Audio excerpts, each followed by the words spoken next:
Pak, Bu, ada beberapa hal yang Bapak Ibu bisa belajar bagaimana mengalami puasanya setiap hari. Ini saya bilang bukan cuma hanya seminggu sekali, tetapi setiap hari.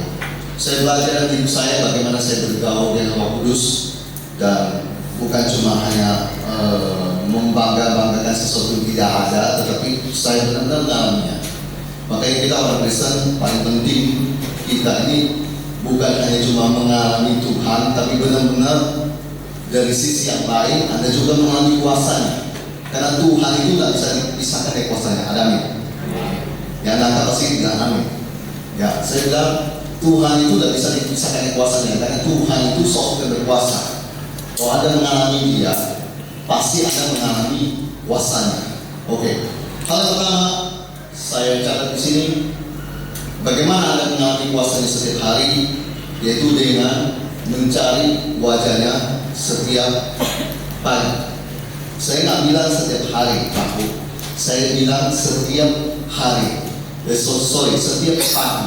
Ya, setiap pagi, bukan setiap hari. Pak Bu, saya punya prinsip. Kalau saya pagi hari datang dengan fokus saya Tuhan, itu berbeda dengan saya doa ketika siang hari ataupun malam hari. Bayangkan Bapak Ibu kekasih, kalau orang hidupnya sudah diisi dengan hal-hal dunia, kemudian dia malam-malam baru cari Tuhan. Itu pun kalau cari Tuhan, itu malam hari sudah ngantuk. Saya sering menemukan anak-anak Tuhan yang hidupnya seperti itu. Pak Bu, kita baca firman Tuhan.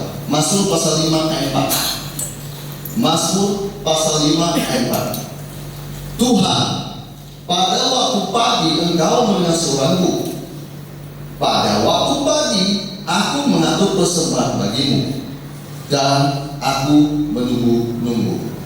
Ini penulisnya Raja Daud. Dia bisa menulis begini. Saya percaya berarti hidupnya begini.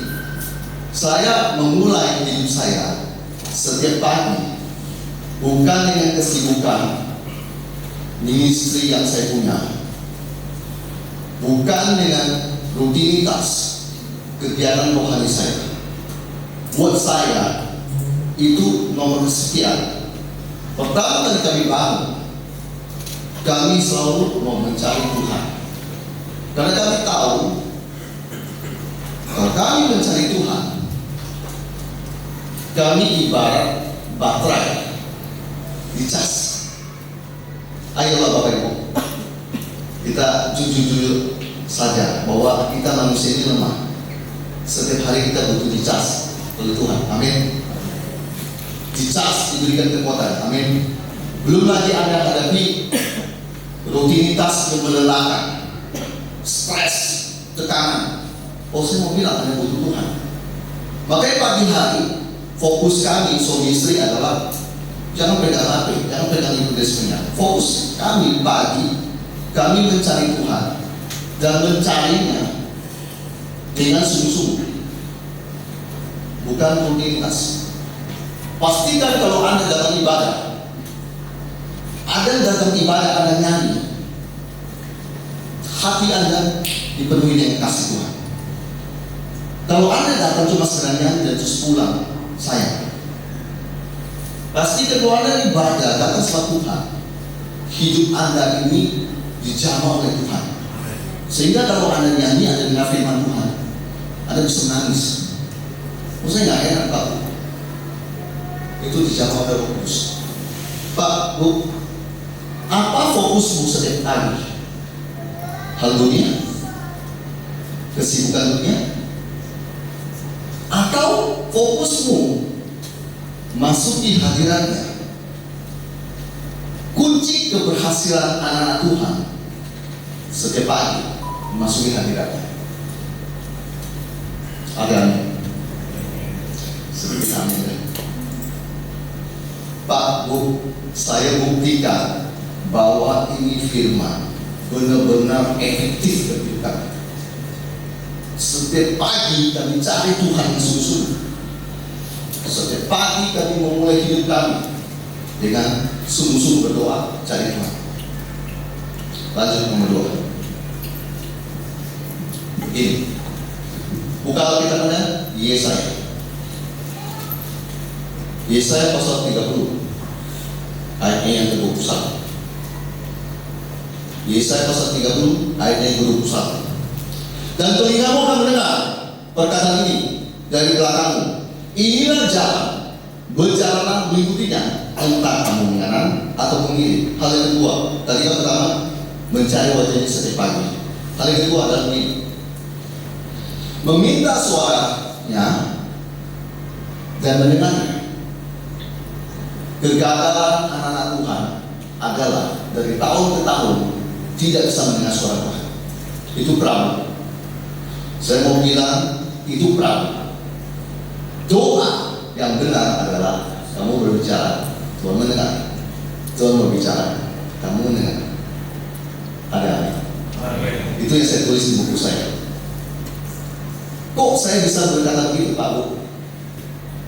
Karena saya melihat banyak orang, contoh pebisnis, dia salah jalan karena dia nggak bisa mendengar suara Tuhan. Dia ditipu karena dia nggak bisa mendengar suara Tuhan. Banyak rohaniawan juga salah jalan karena dia nggak bisa mendengar suara Tuhan. Yang dia main ada insting dia. Pak, insting beda dengan suara Tuhan, Pak. Jangan disamakan insting dengan suara Tuhan, itu beda. Feeling dengan iman itu beda. Jangan disamakan. Pak, Bu, saya percaya satu hal begini.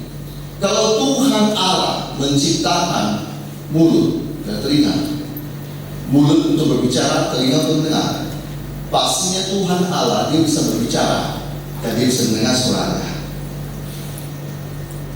Doa yang benar adalah kamu berbicara, Tuhan mendengar. Tuhan berbicara, Anda dengar. Pak, Bu, banyak sekali di dalam rutinitas saya sehari-hari, saya itu mendengar suara Dia dan saya melakukannya. Saya dalam kehidupan sehari-hari seperti itu. Maka saya mengajak jemaat di tempat ini, Anda harus bisa memiliki suara Tuhan. Dan suara Tuhan ini cuma bisa didapat kalau Anda rajin, rutin untuk berdoa. Kalau Anda cuma berdoa, maaf, sehari itu memelih 5 menit, 10 menit, tidak bisa. Hubungan itu terjadi karena dibangun. Ibu mengerti, maka ibu ngaku. Hubungan itu terjadi karena dibangun. Saya membangunnya bukan setahun 2 tahun, Pak Bu. Saya membangunnya sudah belasan tahun, puluhan tahun. Setiap pagi kalau saya berdoa sama Tuhan, saya selalu bilang, Tuhan kau mau berbicara apa? Aku mau mendengar. Bayangkan kalau umat Tuhan setiap hari coba bilang, Tuhan, ini adalah permulaan Tuhan. Cicilan rumah belum beres Tuhan. Nah, sebentar lagi orang tukang kredit motor mau datang lagi Tuhan. Itu coba itu yang diulang-ulang terus, ulang-ulang terus. Tapi kita pernah bertanya sama Tuhan, Tuhan, hari ini kira-kira apa kehendak-Mu yang Engkau mau sampaikan buat aku? Tidak ada. Semua cuma ego dia lemparkan sama Tuhan. Semua cuma isi hati dia lemparkan sama Tuhan. Dia nggak pernah mencoba bertanya sama Tuhan, Tuhan, Kau mau sampaikan apa buat saya? Oh Pak, itu zaman 2025 itu nggak berlaku Pak. Kata siapa? Saya dalam ladang misi banyak bertemu dengan bahaya-bahaya. Saya selalu mengandalkan itu dari hidup saya, dan saya selamat dari bahaya. Contoh ya, contoh. Saya kalau bawa mobil di pedalaman, minta maaf karena ngejar waktu cepat. Kondisi Kalimantan Barat, dia punya jalan tuh kelok-kelok dan gelap. Saya nggak tahu kenapa berbeda dengan Pulau Jawa. Dari dulu memang begitu. Ya bukan komplek, tidak komplek. Saya cuma bilang, saya nggak tahu. Gitu. Memang kondisi kami begitu. Jalanan kadang ada lubang, tiba-tiba lagi jalan kencang-kencang, boh, gitu. Nah, saya ingat sekali malam kami pulang sekitar jam 11. Saya akan ngebut karena saya mau ngejar. Kalau saya punya fisik saya sudah tahu. Lewat dari jam 12 saya pasti ngaku. Jadi saya usahakan jangan kena yang 12. Kalau harus kena ya apa boleh buat. Waktu di tipuan, sebelum sampai situ saya lagi ada kondisi lain. Istri saya bilang, tunggu bro, hati-hati, pelankan mobil. Saya, suami istri sudah kompak. Dia dapat apa? Saya ikuti. Saya dapat apa? Dia ikuti. Tuhan kadang berbicara sama dia. Bukan lagi dua, tetapi menjadi satu, suami istri. Jadi saya langsung pelankan mobil saya. Bapak Ibu tahu, kurang lebih 20 meter ke depan ada truk lagi jungkir. Ya maaf, dia punya belakang nongol, depannya ada masuk jurang. Dan truk itu posisinya menghalangi setengah bahu jalan. Setengah jalan dengan bahu jalan. Kalau saya ngebut, saya tabrak dia punya belakang dan saya pasti mengalami kecelakaan. Satu, lewat itu. Kedua, ngebut lagi setelah itu. Di depan ada orang, kenapa ya? Dia mau masuk. Dia punya posisi truk juga badannya, habis tengah jalan juga. Dan begitu juga Tuhan kasih peringatan pada kami sehingga kecelakaan itu terhindar. Itu salah satu buktinya Pak Bu. Saya mendengar suara Tuhan, istri saya mendengar suara Tuhan. Saya tidak terlalu setuju dengan orang nggak pernah membaca Alkitab, tapi dia pernah bisa ngomongin. Saya dengar suara Tuhan, hari ini berbicara begini. Saya bilang, Bu, Ibu baca Alkitab sekarang? Enggak. Saya bertanya, itu suara apa? Itu suara apa?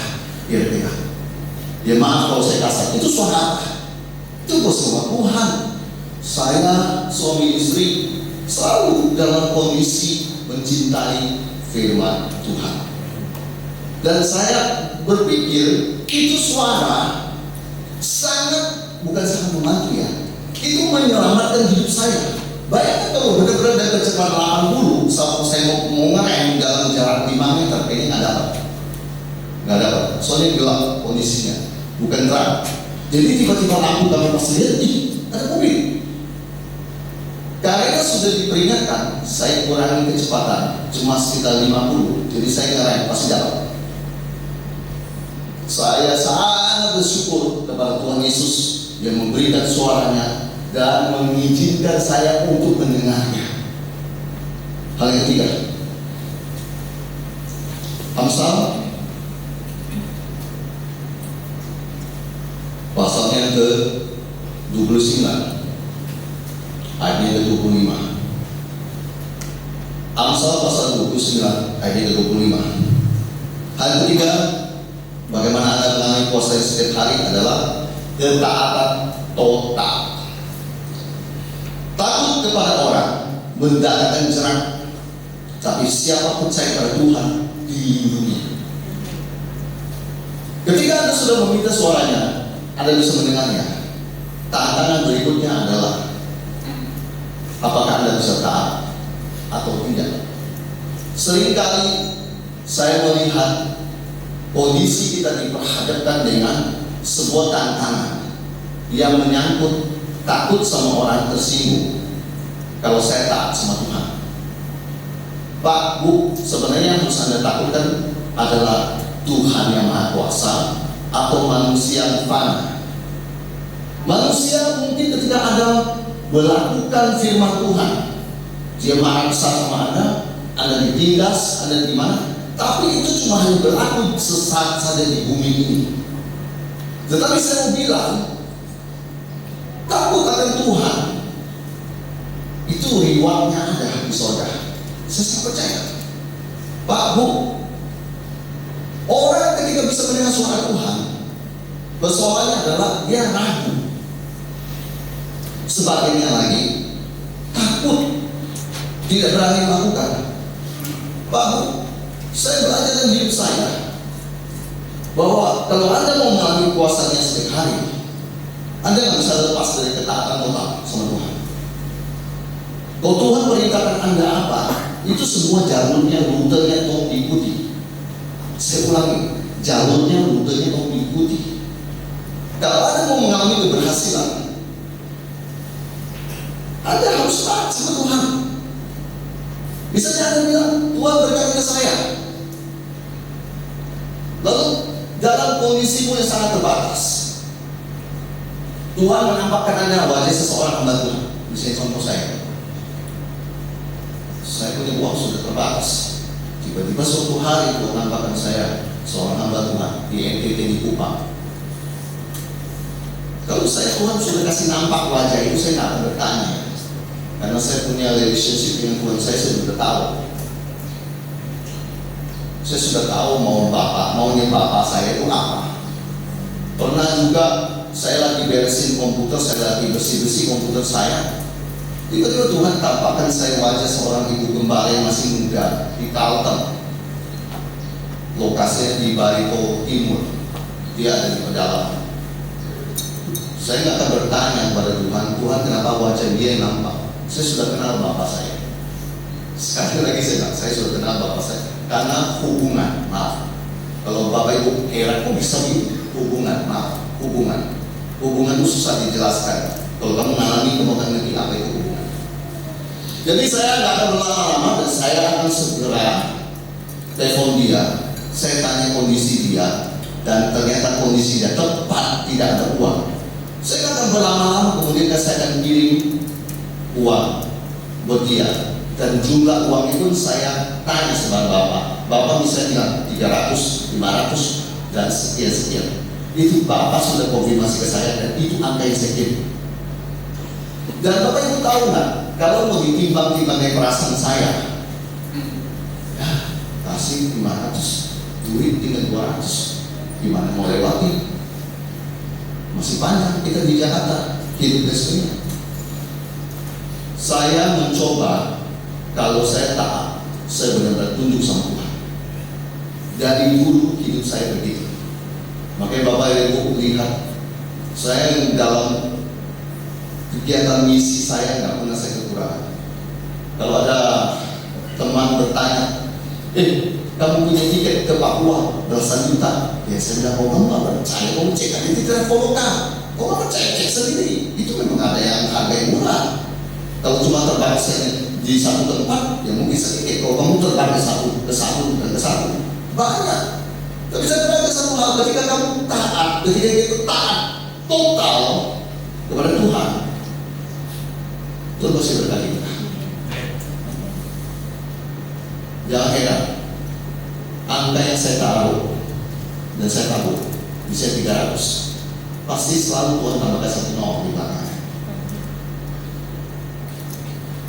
Hamba Tuhan, rekan-rekan saya suka bingung, kok evangelis Hendrik bisa begitu? Nggak usah ngomong. Saya belajar untuk taat semua. Dan taat itu nggak gampang. Makanya banyak rekan-rekan saya nggak taat. Dia udah dalam bisikan dari Roh Kudus, tahu dia, tapi dia nggak mau. Dia lebih melihat sikon dia daripada mendengarkan Tuhan dan taat. Oh itu Prabu. Kalau Anda mau mengalami kesuksesan dari hari ke hari, Anda harus taat. Dengar, taatnya itu full, total. Bukan seperti Abraham. Kalau Bapak Ibu teliti di Kisah Para Rasul, bagaimana Stefanus seperti dia waktu diceritakan yang lebar tentang sejarah itu. Di situ kan dicerita soal Abraham. Diperintahkan Tuhan keluar, dan Tuhan perintahkannya keluar, tidak bawa Lot, tetapi Abraham bawa Lot, dan itu problem. Makanya terjadilah itu untuk Lot. Sampai bangsa yang dilahirkan oleh anak-anaknya Lot karena incest, itu bangsa yang akhirnya melawan bangsa Israel. Kalau Anda belajar sejarahnya, lihat Anda tahu. Itu taatnya setengah. Kita mau tak full. Amin. Di sini ada sedang aman.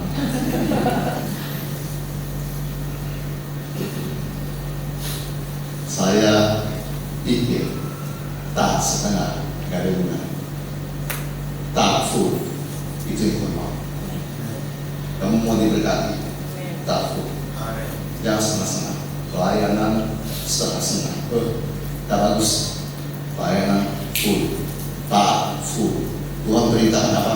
Lakukan. Jangan setengah-setengah. Terakhir, hal yang terakhir, saya suka bagaimana kamu bisa mengalami kuasanya setiap hari. Berpartner dengan Roh Kudus. Saya ulangi, berpartner dengan Roh Kudus. Apa bisa Pak? Bisa. Buka kita pada 2 Samuel. Kita belajar dari satu orang ini. Saya suka orang ini. 2 Samuel pasal 5 ayat 19. 2 Samuel pasal 5 ayat 19. Bertanyalah Daud kepada Tuhan, apakah aku semaju melawan orang Filistin itu? Akan kau serahkan mereka kepada dalam tanganku? Tuhan menjawab Daud, majulah, sebab aku pasti akan menyerahkan orang Filistin itu ke dalam tanganmu.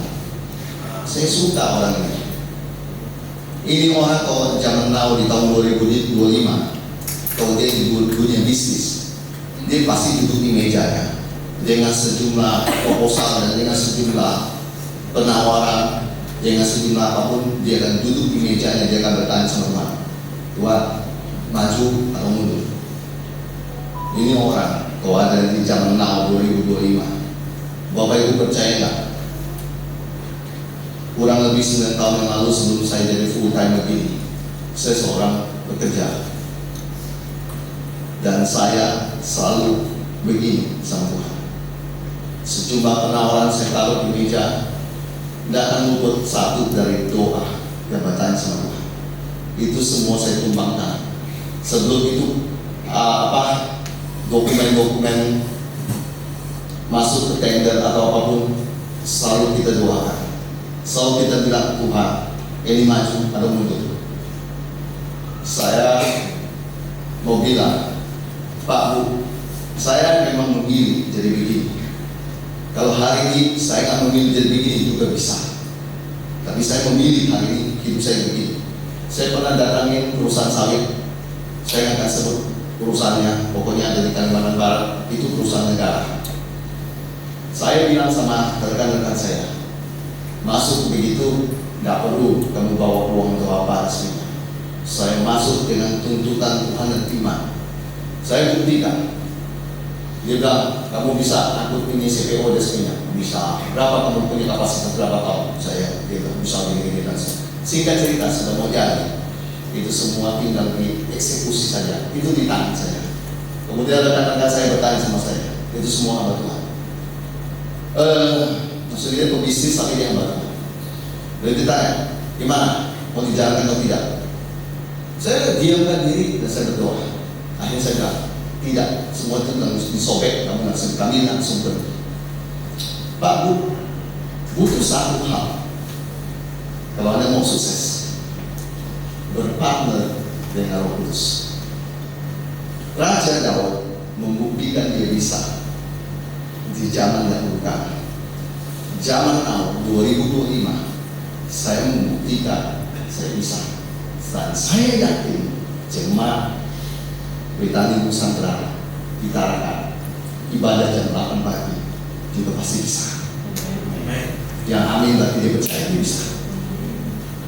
Pak, kunci keberhasilan dalam usahamu dan bisnismu dan restoranmu dalam apapun mengandalkan Tuhan lewat kamu berpartner dengan Dia. Tanpa kamu berpartner dengan Dia, kamu tidak akan berhasil. Perubahan zaman semakin hari semakin hari. Masihkah kamu akan mempertahankan cara-cara yang kuno? Kalau kamu bilang, ya inilah saya. Kalau mereka mau terima saya, atau kamu hanya lihat tetangga kiri dan kanan dibikin apa dan kamu tiru. Kenapa ya? Yang cocok di dia belum tentu cocok di kamu. Jangan suka meniru-niru pelayanan orang. Orang buka buat pelayanan doa pagi, ya ikut semua. Pada akhirnya saya bisa melihat mana yang visi dari Tuhan itu terjadi. Yang tidak ikut-ikutan mati semua. Saya bukan penginjil ikut-ikutan, kamu. Saya sudah bilang saya bisa memilih saya untuk tetap jadi pebisnis atau saya jadi begini. Saya memilih dan saya mau dengar Tuhan hari ini bicara apa sama sama saya sambil disekan videonya, sambil saya mendengar apa yang dia mau sampaikan kepada saya, dan saya mau lakukan taat. Dan kemudian dalam keseharian saya suka bertanya, Tuhan, daerah mana lagi yang saya mau perlu masukin? Misalnya Kataran, Malaysia atau apa, saya masukin. Kalau Tuhan meninggal, tak sejahtera. Bukan berarti mengandalkan link kita, konteks sana, konteks sini, setiap hari begitu. Oh, nah. Saya kalau begitu, mendingan saya pilih. Saya ada di kamar kerja saya, di ruang kerja saya, dan saya fokus dengan Tuhan saya. Berpartner dengan Roh Kudus membuktikan bahwa Raja Daud selalu menang di dalam perang dia. Bapak Ibu mau percaya, baca dari 1 Samuel sampai 2 Samuel bagaimana kisah si Daud ini yang selalu menang. Bahkan di Siklag kelihatannya sudah kalah. Kalau Bapak Ibu ada dalam kondisi Siklag, sudah hilang semua sudah dirampas. Pasukannya pun sudah mau memberontak sama dia, mau lemparin di batu. Kisah di Siklag, dia kemudian dia pakai jubah, dia cari Tuhan. Akhirnya Tuhan bilang apa? Maju, kau bisa susul mereka. Akhirnya Daud menang. Kuncinya berpartner dengan Roh Kudus. Saya sudah selesai. Saya harap jemaat pagi ini, kedatangan saya di Qatar, di gereja Anda, gereja yang luar biasa ini. Ya, saya kenal Pastor Yuli, hamba Tuhan yang luar biasa. Saya percaya Anda datang, pulang, Anda dapat sesuatu yang baru di Tuhan.